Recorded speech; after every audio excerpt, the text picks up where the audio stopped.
Velkommen her til Christiansborg, midtpunktet for demokratiet i Danmark. Med Jens Olaf Jersild i centrum. Undskyld, jeg lige sparker ind. På alt det, som er bøvl. Men der skal jo administreres. Altså, jamen, der behøver ikke. Hvis nu I ikke lykkes med den trylleformular for byråkratiet til bare at forsvinde på magisk vis. Forsvinde på magisk vis? Administration. Tror du ikke det? Hvad med overlægerne for eksempel? Undskyld, jeg lige sparker ind.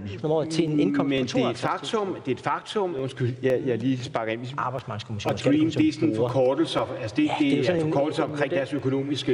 Et helt år. Ja, men det er ganske voldsomt. Det er en masse tal. Forudsat at den internationale krise holder op hurtigt.